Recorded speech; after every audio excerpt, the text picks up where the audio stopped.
In response to COVID-19 to help communities get through this crisis, Congress has approved $2 trillion of relief, known as the CARES Act. And today we're going to be talking about it with Congressman Scott Peters, who represents the 52nd District, which includes Poway, Coronado, and San Diego. Thank you so much, Congressman, for being available today to talk about this and really what it means to our community. My pleasure, Wendy. Thank you for having me.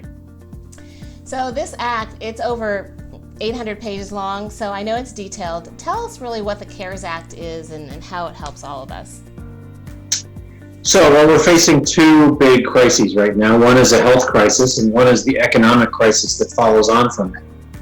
So the CARES Act addresses both. It dedicates about $100 billion to help our healthcare system, which is really going to be burdened by having to deal with this, from things like providing masks and ventilators and equipment to providing testing, because we know the country's behind in having tests available. A lot of the tests take too long to run. We're going to try to develop treatments. Some of that work has been being done in San Diego County, and we're going to try to develop vaccines. So the federal government is committing out of the CARES Act a certain amount of money to help with that. But as far as the hospital is concerned, they're dealing a lot with the local healthcare issues and coordinating. The federal government needs to get them materials. So that's one part. The other part is the economic part, where we're trying to provide individuals, smaller businesses, and ultimately some larger businesses some help to get through this economic problem. So can you take us through and walk us through the benefits available for each of those individuals, workers, and businesses? Sure.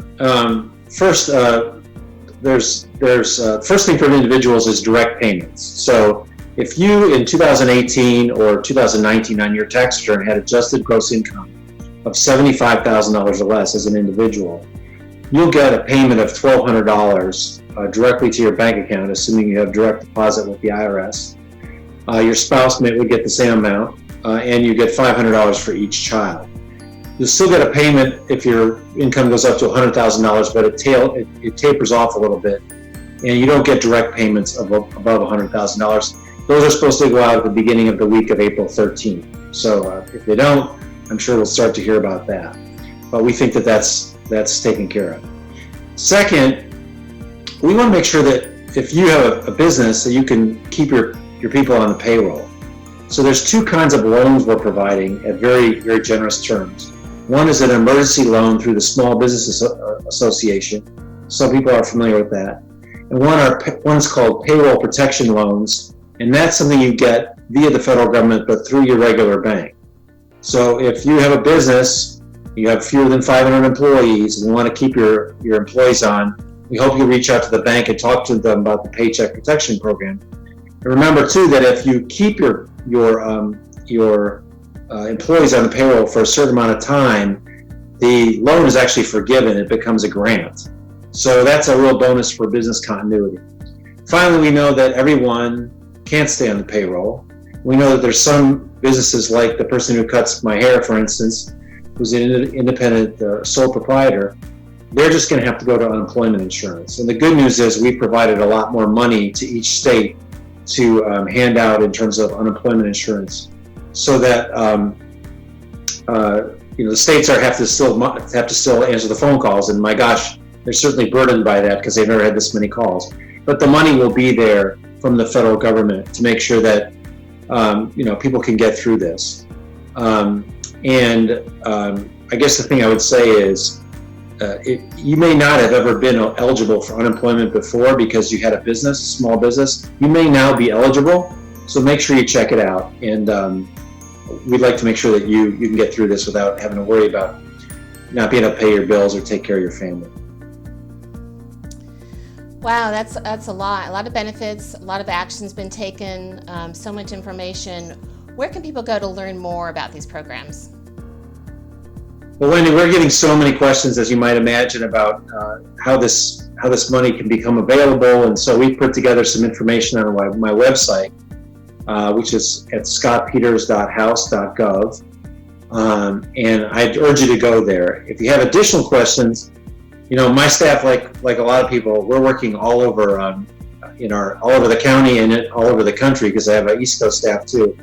We're all working remotely, but our main job is to connect San Diegans and Powhajans and Coronadans with this support that the federal government has out there. So if the website's not clear, we urge you to call our office, 858-455-5550, and we'll try to follow up on any questions you have. But start with the website, because as you can imagine, the volume of phone calls has kept us from always getting back to you by the next business day, which is our standard rule.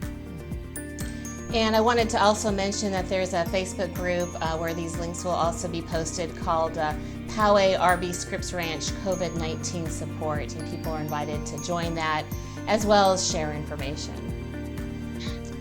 On a personal note, how is everything going with quarantine with you and your family? I don't have a lot to complain about. I do have a trip to Hawaii on my calendar for tomorrow. This is supposed to be the week we have off from Congress. I will be happy staying in San Diego and helping people out with this problem. It's a minor problem, but I think we're all looking forward to getting back to normal. I don't have a lot scheduled, but it seems like we get a lot of incoming about what we've done so far, how people can get resources, and when we've missed things. We've heard from a few people that maybe businesses just above 500 employees, or maybe some of the C6 other organizations that our employers need to be covered. But that's kind of what I'm doing. I'm hanging out at home. I get on a lot of conference calls, and I'm trying to take walks during the conference calls.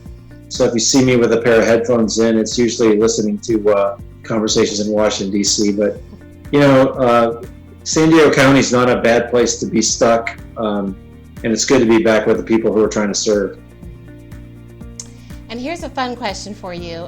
Is there any particular habit or activity that you've started during this time that you plan to continue when the quarantine is over? I have bought a ukulele. I'm going to learn some songs on the ukulele. I don't know if I'll stick with that. I'm practicing my Spanish, but the main difference is I'm cooking for myself. I'm notorious for being the person who wants to take takeout. Our kids are grown, so now I'm getting to be a better cook. I'm brushing up on my skills. Tonight I'm actually going to roast some chicken, and have a little more time to take, so I might as well use it. And I think it's probably healthier for me too. Love it. I think that everyone can take something positive out of this experience for sure. Well, thanks again, Congressman, just for being available and for all the good work that you're doing just to help our communities through this crisis. We really appreciate it. Thanks so much for what you do, and thanks for having me. And if we're out there and I don't have a mask on, please say hi to me on the street. Okay. And thank you for watching. Stay safe, stay healthy, and stay positive. We are all in this together.